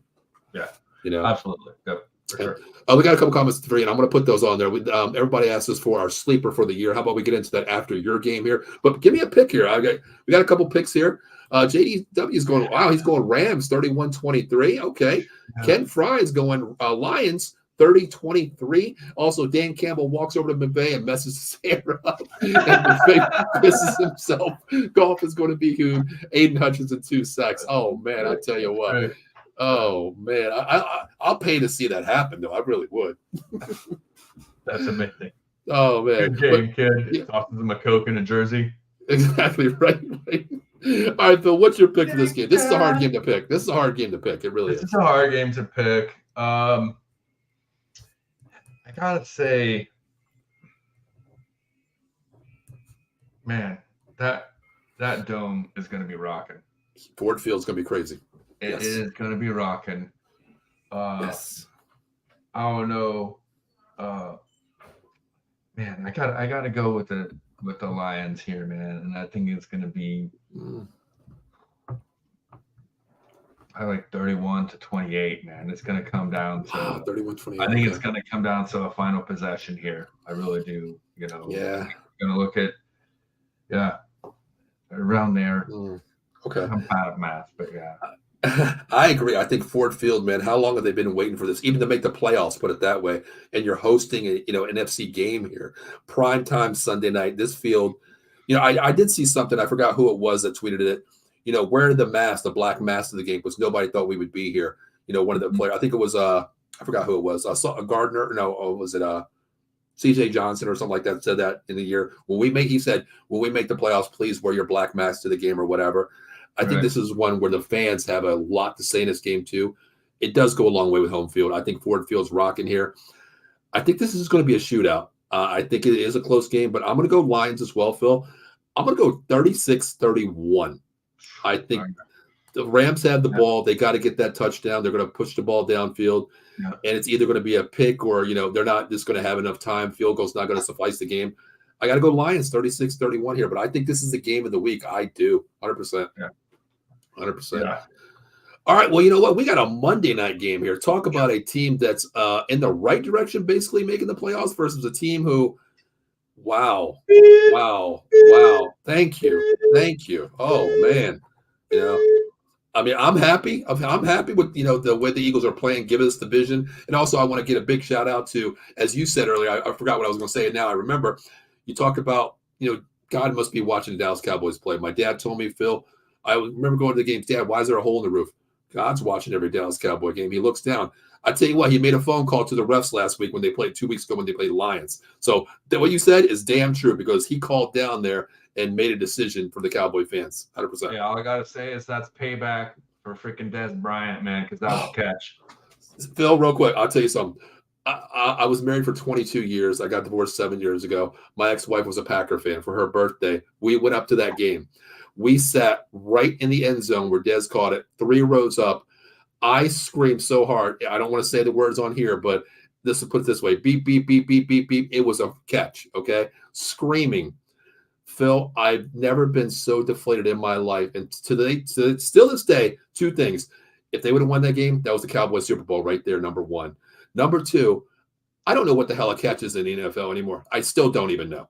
Ever since then. Yes. I don't know what pass interference is, and I don't know what a catch is. Thank you. Nobody knows that. That's a 3-hour show by itself. Absolutely. Definitely. But let's get back in this game here. Tampa Bay. Wisconsin is full of fine people. I love on Wisconsin, the Badgers, great college team. Listen, but I was at a bar with a bunch of my Packers friends watching that game. I wanted to crawl under the freaking pool table and just die. So I know exactly. I wasn't in the house, but I know how you're feeling, brother. All right, let's move on. Yeah, exactly. More relevant storylines talk about here. Coming here down to Tampa Bay, the Bake Show hosting a playoff game at Ray J. Yes. I'll let you open this up. How do you feel about this? I mean, how do you feel? How do I feel about winning Tank Division? Okay. I'm not mad at it. 3 seasons in a row, division champs, one way or another, pulled it out. The last couple of weeks, the offense has been struggling, but you look at a team that comes in with Mike Evans, 1,200 yards, no big deal, 10 years in a row, whatever. Mike Evans just does Mike Evans things. Chris Godwin's still with 1,000-yard receiving season, right? And all we've heard about down here in Tampa all year is let's get Godwin more involved. He's not getting enough touches and still 1,000-yard receiving. Yeah. Rashad White finally coming on. That run game is looking good. He's coming out of the backfield and getting good touches. The storyline here for the Bucs really is the health of Baker Mayfield. There's the extra week. Give his ribs a chance to heal. How bad was the ankle injury he sustained in the game last week? Because that's really the storyline. Can the offense get back right at home against an Eagles team that is struggling in all phases of the game? Yeah. And coming in with questionable health to its 2 best players on the offensive side of the ball. So to me, the whole storyline really is, as much as the Eagles are struggling and I really want to crap on them, I really want to dump on them so hard, the storyline really is the Bucs. It's the Bucs games to lose right here, right now. The Eagles are not an 11 and 16. They really aren't. They haven't played that consistently. They took advantage of a really bad, a Redskins team, but they were unable to take advantage of a really bad Giants team in the last game of the season. And a Cardinals team as well. Cardinals team. Both the Cowboys and the Eagles lost to. So That's a team that, to me, what is their identity, right? There's, as far as I'm concerned, there's questions, and it is at the head coaching situation in Philadelphia, right? Lack of consistency. Where has the identity of that team gone over the last 6 weeks? Nobody knows. Agree. And I mean, if you really start looking at some of these stats, they're 29th in the league against wide receivers. Yeah. They're averaging over 4 yards per carry allowed. That's very average in the NFL as far as the run game. We're talking about Rashad White and the Bucs. They're finally getting their run game back together right now. They're starting to show signs of being able to run the ball. That's not a good sign. Points per game, they're giving up 25.5 points per game as a defense. Right. They've scored less than 20 points in 3 of the last 5 games. They've lost 5 of 6 coming in. What positives do we have really to talk about the Eagles coming into this matchup? I agree 100%. The quarterback, Jalen Hurts, has the finger issue here. A.J. Brown, does he really want to play here? Does he get the ball enough? What's going on? The running game, it's obsolete. There's no running game to be found. The offensive line arguably probably is top 3 in the NFL, but when you don't run the ball behind this line, the offensive line, it can't play consistent football either. Devontae Smith being injured, and we haven't even talked about the defense here. Slay comes back, but hey, I don't care if you missed a couple games. You're coming back to you practice versus game speed here. It's a little bit different, 100% here. Bradbury, well, he's been burnt toast Bradbury all year to me. And when you got a defense with arguably probably top 3 front 4 with what they drafted, you're getting ran on. James Cook can run on you. You're getting ran on by James Conner couple weeks ago, putting up how many yards there. To me, it's situational football. And when you have a head coach, and I don't know where I've seen this, where he said, we don't scheme week to week. Brother, this is the NFL. You have to scheme week to week of who you play, regardless. You might have a Jared Goff playing you 1 week. Next week, you know what? You might have, the Ravens. Totally different situational football here. My son is 7 years old. So I don't interrupt you, but my son is 7 years old and started playing PAL football this year, right? Tackle football for the first time. Junior flyweights. His coach schemes from week to week. We do it. It's City League freaking youth football. He's scheming. He's saying, okay, which teams are we playing next? We're playing for the playoffs. We're not playing for the regular season. What can we do? I'm not showing my cards now because we might play this team in the first round of the playoffs. Yep. What are you talking about, man? Thank you. You're an NFL coach and you say you don't scheme week to week based on your matchups and the team you're playing? Phil, I coach 11 and 14 up here. Man. That's exactly. Your job. I coach 11 and 14 Elite Pop Warner up here. We went 9-2 the last 2 years. We've lost to the same team 4 times. That's Aliquippa, Darrelle Revis's team. Okay, knocked me out of the playoffs both years. They score 50 points a game. We score 50 points a game. Last game of the season, the championships, do or die to get down to the next level, to go down to Virginia and play to get to Pop Warner Land Disney. I told my whole team, you know what? We played the same way the entire season, schematically versus every other team. We know what we do. This week, I throw the ball 40 times a game with my quarterback every week at 14 years old. This week, you know what? I can't outscore this team. They're so damn good. They can stop us. Will stop once in a while. But here's what I'm going to do. How many times we passed the ball this week, Coach? 0. Different scheme. The total score of the game was 13-20. We lost. They had the ball in the last possession. They threw the ball downfield 3 timeouts, got the win. Kudos to them. But schematically, you have to change your scheme every week, man. Yeah. I don't get it, Bill. Yeah, I don't get it. It blows my mind. I saw the same thing, and I just I was like, am I dreaming? Is this alternate universe? Is this like Mad Libs? I don't know what you said. Fill in the blank. Oh, my bad. That's not 100%. 100%. That is crazy talk to me. I just don't. I want to ask you this. Baker Mayfield, to me, he's comeback player of the year. Coming from going to the Rams last year, playing a game there, winning the game on the Monday night game there, revitalized himself. Number one, I want to say, not revitalized his career in a certain way, but mentally revitalized him to go to the Tampa Bay, win that starting position, get to the playoffs here in a bad division. I get that, but still, you're there. You're in the land. But how is he going to react to this front 4 pressure? Because they can get pressure on on him. How does he react to that? Because I know you have weapons. I know you have Goodwin. Evans out of the backfield. I get that, but how does he manipulate this time? Because they're going to pin their ears back and come after Baker Mayfield this week. How do you think that game plan falls out? Again, I think it goes back to his health, right? The ankle and the ribs, because he's really good at moving up in the pocket. Like he climbs the pocket. He climbs the pocket really good. His movement climbs the pocket left and right. He has very good awareness. So even if he gets pressure, he's really good at keeping his eyes downfield, even when he's getting pressure. And even as a short quarterback, he finds lanes for the most part. He has had a couple of games where deflected balls have been an issue. So like we talked about earlier, I think that's a big thing for him, is being able to make sure he's in those lanes right when he's throwing the ball. But I think this comes down to Dave Canales, first-year OC here in Tampa Bay, and what is he able to go back to that 5-game win streak when the offense was clicking and Baker was able to kind of get out in space. Baker on the bootleg, and it goes back to last week to show how unhealthy he was. And I think it's an aberration, the 9-0 game. I don't think it's fair indication of that offense that they're capable of because of his health. So it's the underthrow to Mike Evans, which is very uncharacteristic. If he's healthy, that's a touchdown. That's a dime touchdown to Mike Evans.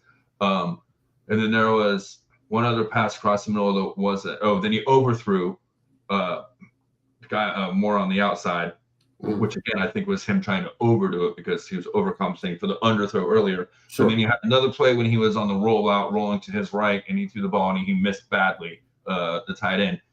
That's a play that he makes every time. Baker on the rollout is deadly. He is Baker on the boot. That guy his accuracy goes up. Yeah. So high. So much. So it's really on Canales. How healthy is Baker, really, and how well can Canales, use either the play action or the bootleg to help, offset some of that pressure from the front four. Agree. I always say Baker Mayfield, if you move the pocket for Baker, he's a lot better quarterback. I give size number one, just like we talked about the batted balls down. Smart defensive, line, get their hands up regardless of who they are, who they play. I don't care if you're 6'6" quarterback, whatever. You're taught that. But when you move the pocket for Baker Mayfield, man, he climbs the pocket, number one, but he can get right and left off the bootleg. Move the pocket, he's a different quarterback. He is going to make decisions that's, kind of questionable once in a while. But the way he's playing right now, I think that they put him in a schematically ways to win this game, move the pocket. To me, I like saying one thing on offense is when you have good wide receivers, you have to play systematic football where you have to play secondary levels. You can't have two wide receivers near the same route. That's where Baker Mayfield can exploit this defense. A short game, a mid game, and a deep game. Consistently doing that, 3 levels of football. This is where I think Baker can win the game here. But I like your linebackers, man, against this run here. I love your linebackers, anchored by the front four here. Vita, man, this dude's nasty, man. Yeah, and if you really want to start talking about it, they're the number 5 rush defense in the NFL. Yeah. They're giving up less than 100 yards a game. Only 3.8 yards per carry. 7th in sacks. So, they're only giving up 19 points a game. And they're the 3rd in the red zone defense in the NFL. Yeah. So, as much as we like to talk about Baker, the true MVP of this team is on the other side of the ball, and that is Mr. Antoine Winfield Jr. Oh, talk about him, man. Talk about a pedigree of NFL, pedigree basically. Sorry, but I get chills sometimes. I see about the way that guy plays right now, man. He's nasty. You're right. You're a generational player, right? Legacy player, right? But I mean, he single-handedly made the play of the game last week to cause the fumble on that play going into the end zone. That changed the game. That pretty much won the division for them, really, in a week where Baker was banged up and that offense couldn't quite find its rhythm. But yeah, that's the other thing is that if this Eagles team isn't healthy, that Bucs defense is very opportunistic. And if you can't run the ball on them and you start trying to throw the ball around, that secondary can make some plays. And those linebackers are not just good against the run. They're really good. When you talk about levels with wide receivers, they're very good in that intermediate level in their coverage, and allows the corners to do their job and Antoine Winfield to beat himself over the top. So, Yeah, the defense I think is a very underrated story for the Bucs coming into this game as well, Gotcha. with the team and the Eagles who are struggling, only putting up 10 points against the Giants last week, and like I said earlier, less than 20 points in 3 of their last 5 games. So Gotcha. Now, one thing I want to ask you still, the Eagles, they can't play tight ends. Dallas Cowboy plays less, coverage on tight ends. They've been killing us all year. Eagles are the same way. That secondary level there. If you get behind the linebackers, for the Eagles, the tight end can strive here. He can get a lot of points, yardage wise, yak yards, whatever you want to call them there. How do you feel about your tight ends? I mean, you got Oten. What's the other guy's name? Clett, or something like that? Yeah, Clett. Kate Otten, though, is really the guy, man. That guy, yeah. He has found ways. We talk about levels. You've got Godwin, who is very good on the interior, right. Maybe the best slot receiver in the NFL, a very underrated, not talked about, but the best third down receiver in the NFL. And you got Mike Evans, who is, I don't know if there's anybody that runs routes better than him, especially in the second and third level. Like, I don't know if anybody that runs the second and third level routes better than him right now. So Kate Otten is a very complimentary guy who likes to fit right there in that intermediate range, like you said. And Baker has the perfect throwing mechanics and whatever to get that ball right to that, 10 to 20 yard area, that mid range. And that's definitely going to be a thing where they've struggled sometimes in this offense to get Godwin the ball and Mike Evans involved early. But when that happens, Kate Otten's the guy that's been the motor for this offense. Okay. So, yeah. The reason why I said that is you can look to him having a big game. Okay. Yeah, that's the reason why I said that. I talk about, levels of football here. If you had a wide receiver like Mike Evans, one of the best route runners out there, I call it a progression tree where you can run any route, you can make that adjustment on the fly, and that's quarterback friendly, number one. You have Godwin when you're in the slot here who can run basically any route as well, speed routes, go routes, dig routes, whatever you want to call them there. And then you have a tight end, in Otten there. That's going to be the X factor too, because when you play levels, long secondary level, deep level, mid-range level, that behind the linebackers where the Eagles struggle. And I think if you have that great tight end like you talked about, that could be a benefiting factor for your team as well. But I want to ask you something real quick. I hate asking people this, but how do you stop the brotherly push? I still call it the Bush push because I'm a Notre Dame fan. I still hate seeing, Reggie Bush and Matt Leinart. I still call it the Bush push. How do you stop the brotherly love? How do you do that? I mean Steve, I'll put it this way. It's don't let him get to 4th and inches. Yeah, well, here's the thing. It's 4th down, game's on the line. They're down 5 points. Last play of the game, 4th and goal at the end zone, 1 yard line. It's coming, Eagles ball. How do you stop this? What do you do, Phil? Honestly, that's the biggest question in the NFL right now, right? Because you saw finally that they did put a play action wrinkle into it this year. They ran the little toss out, and the quarterback pass out of it. They put an option on it. Exactly. Yep. So I don't know. I wish I think that there are probably it has to almost be an all or nothing thing, right? And you got to go all in and just hope that they don't run the option or they don't, you know what I'm saying? Like, that's the only way. You have to sell out on the tush push. And if they decide that time to swing it out or do the fake or then you're going to die by it. But I agree. I mean, you have to sell out on the line. Right? Yeah, we did a thing this year. We did the same thing against my team. We practice. Everybody's like, let's do it. I was like, look, you guys want to do it one game? We'll do the Bush push. We'll do it. But then on defense, they're like, oh, we can stop it because I teach low man wins, crab crawl below. Absolutely. But then they're so strong. Kelsey, Milan, they get up on top of it. They can push the pile. But what I told them, I was like, all right, let's go. Here we go. I love how they have the different wrinkles because I like how you said you can sell out. You can bring that 11 guy in the box there, no wide receivers outside. You can get that, toss out to the running back there. They have speed there. Swift can get outside, Gainwell, even Scott can get outside. There's so many wrinkles that's the only thing I can say about Sirianni in a positive way. He showed you multiple looks out of one set. Pick your poison. You want to sell out here? I got a pitch. Make the right call. Kudos to you. But I hate the Bush push, man. I really do. Yeah.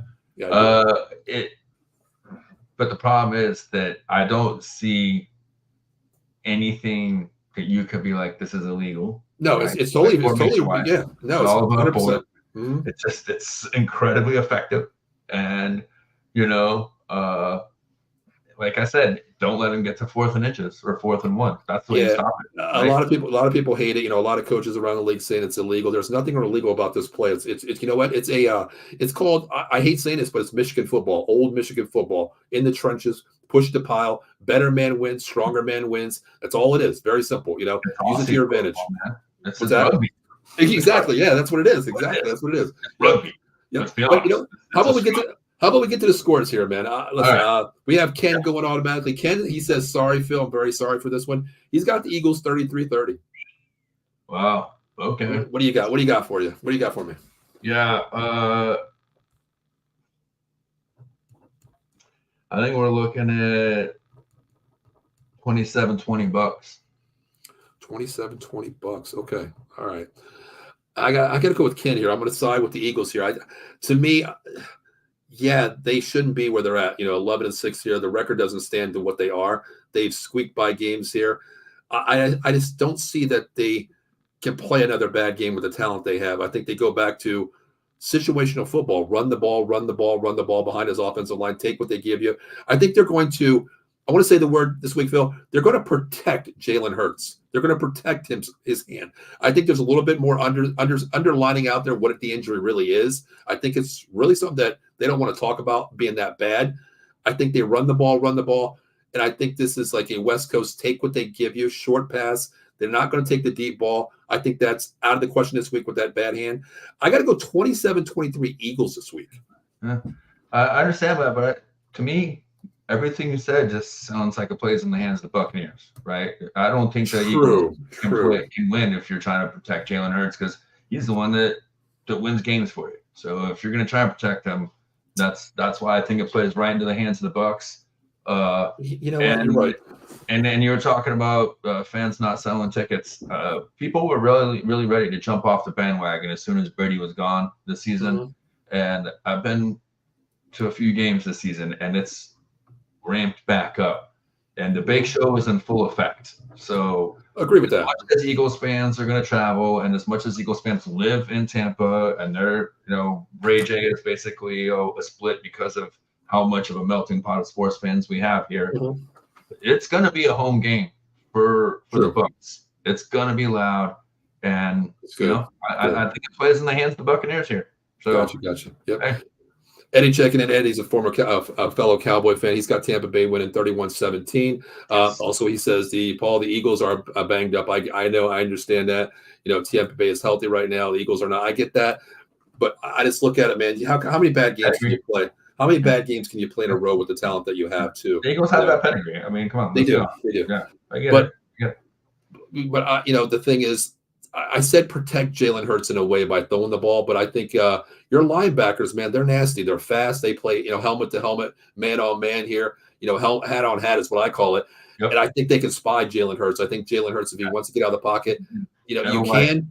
But these linebackers have the speed to contain him, for big games here. So I get it. I just look at it like, man, how many bad games can you play with this talent that you have? This game to me can go either way. Put it that way. Yeah, I agree. This is a kind of a coin flip too. We talked about the last game being a bit of a coin flip. I think this one really is too. It really comes down to which offense is able to kind of get through the injury to their quarterback and take advantage. Yeah, I think it's one of those chess matches. We talked about Baker Mayfield climbing the pocket, get him out of the pocket, move the pocket for Baker Mayfield here.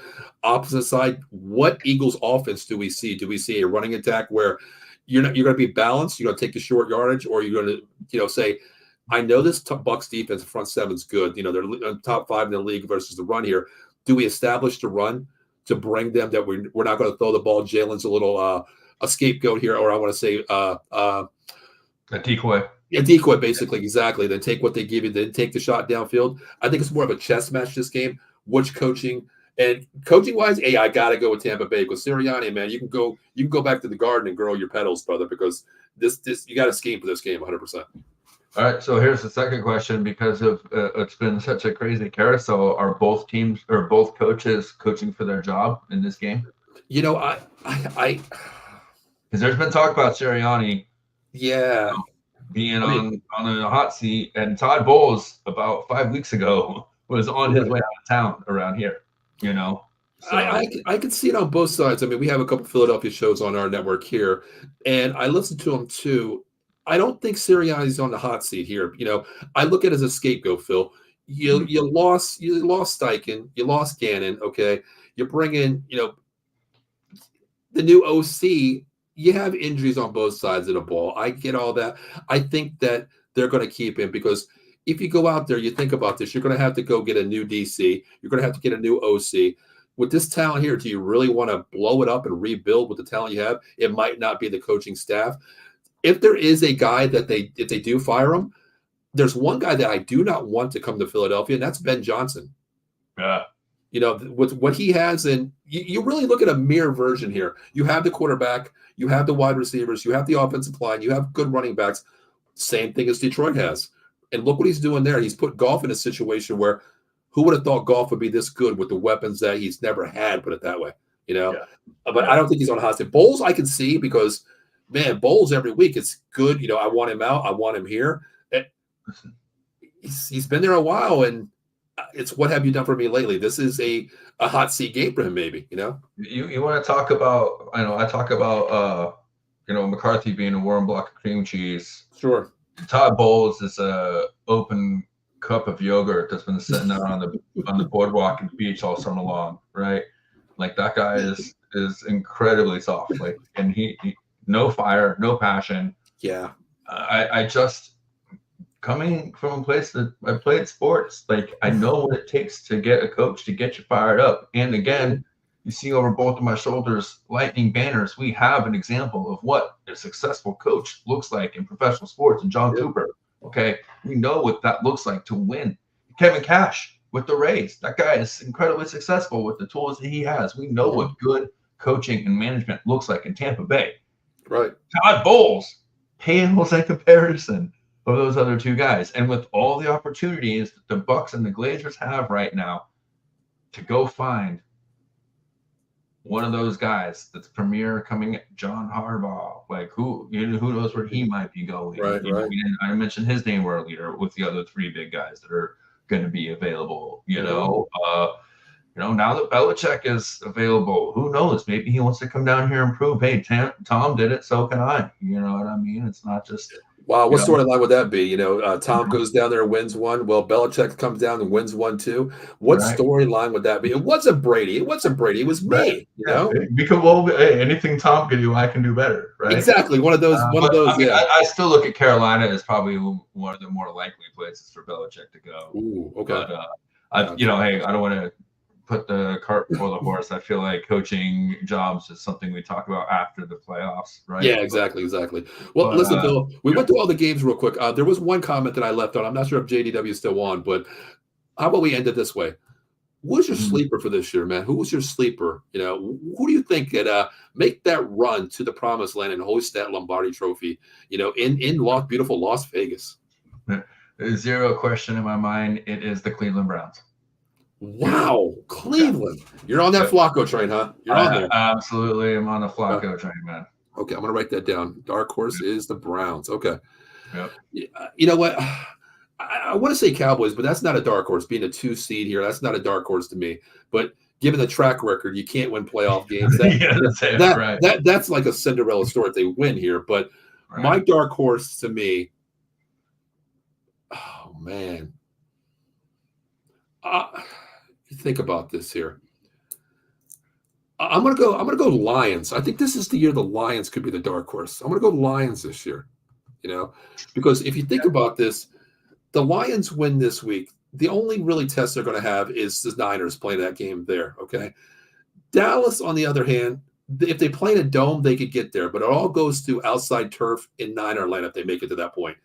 Lions are a little bit slower on grass. Dallas is they don't even come off the bus in grass, So I don't know. I think it all plays out to where you play week to week. But I'm going to go Lions as my dark horse here. I think they have enough talent, coaching.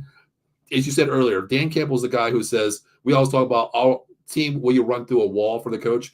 Dan Campbell says, hell no. I'm going to run through the wall before you guys, and I'm going to open the hole for you. That's the type he is. I'll play for a coach like that. Yeah, he's the Sherman tank that's going through the wall, and then all the troops get to run behind him and get covered. Yeah. Yep. For sure. Yeah.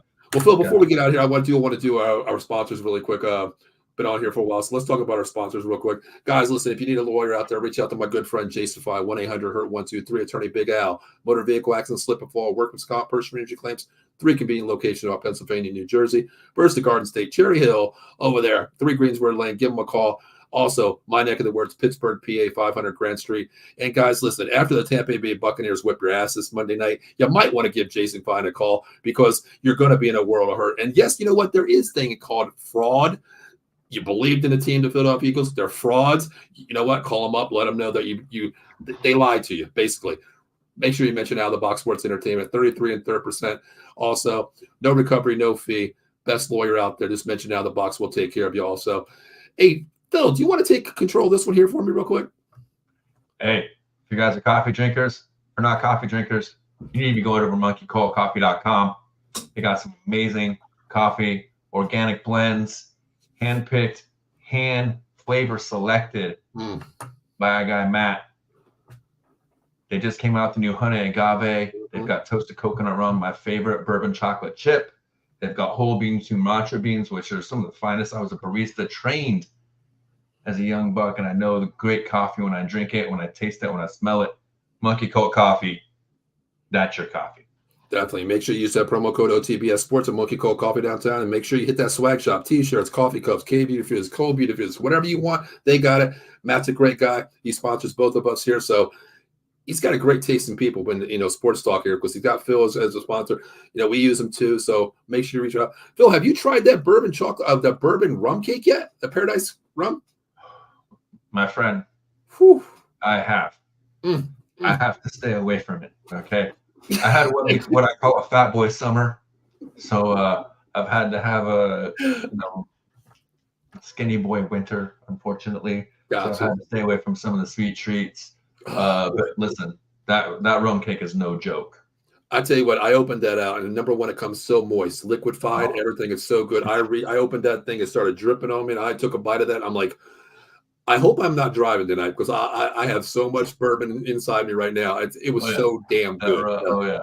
That's a good one.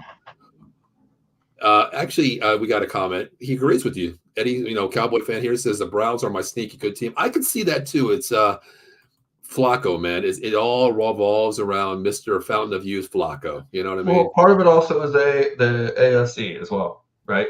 I don't believe in the Chiefs. We didn't get into how we both feel about Lamar Jackson, but sure. Well, we got to come back and talk about that one maybe next week, Phil. How about that? Yep, I think so. Definitely. Yeah, I agree with the Browns there. I mean, if you make it past this game here, which you should, you're going to play in cold weather no matter where you go. Buffalo, Kansas City, I think, has a good shot to win this game. Baltimore, division team, you know how to play them. You played them twice a year for the last 85,000 years. You know how to beat this team. It could be situational football. Who you play, who you know.